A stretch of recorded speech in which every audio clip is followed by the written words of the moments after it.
Hello everyone, this is Nazarat Fatima and you're watching LiveLaw.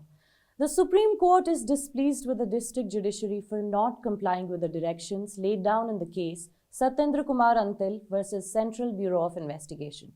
A bench comprising Justice S.K. Kaul, Justice Ehsanuddin Amanullah and Justice Arvind Kumar observed that the non-compliance with the directions have adverse consequences. 1. People will be sent to custody when they're not to be detained, and it will also give rise to unnecessary rise in litigation. It also observed that if the magistrates are passing the orders as against the directions laid down in the judgment, it is better that they be sent to judicial academies for upgradation of their skills. The high courts were also advised to ensure that the courts they supervise are following the law laid by the Supreme Court. The Supreme Court, being disappointed, observed, and I quote, "In our view, it is the duty of the high courts that it ensures that the subordinate judiciary under their supervision follows the law of land. If such orders are being passed by some magistrates, it may even require some judicial work to be withdrawn and the magistrate to be sent to judicial academies for upgradation of their skills." Justice S.K. Kaul said, and I quote, "The district judiciary is under the supervision of a high court. It is the high court's duty to guide them, educate them."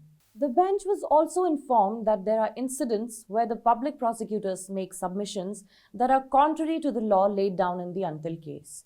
The bench noted that the public prosecutors have the duty to argue the correct legal position before the courts.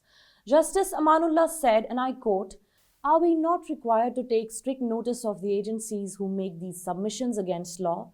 Why leave it only to the court? The moment you make such submissions, we must haul you up also."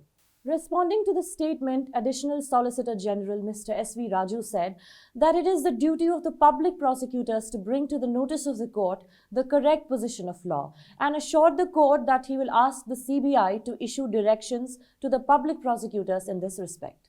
The bench emphasized over the fact that training programs should be organized to make the prosecutors aware of the law laid down by the Apex Court.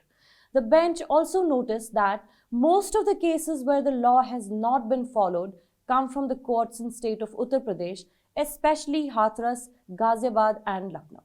During the hearing yesterday, the three-judge bench headed by Justice Kaul was trying to find out about how many states were complying with the directions. Earlier, the high courts were also asked to look into under-trial prisoners who were not able to comply with the bail conditions. Speaking of which, the bench during the hearing noted that the number of such under-trial prisoners were disproportionately large in the states of Allahabad, Odisha, Assam and Tamil Nadu.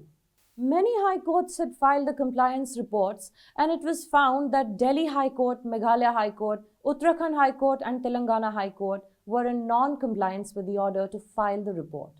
The counsel appearing for the high courts of Meghalaya and Uttarakhand said that the compliance reports were filed before the court, but the copy was not given to the amicus.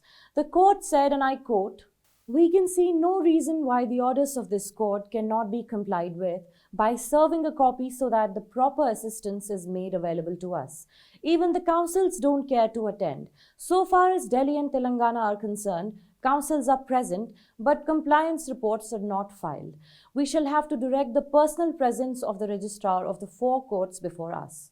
That's all for the video. If you like the video, please like and share. Also subscribe to the channel and don't forget to press the bell icon for notifications. Thank you for watching.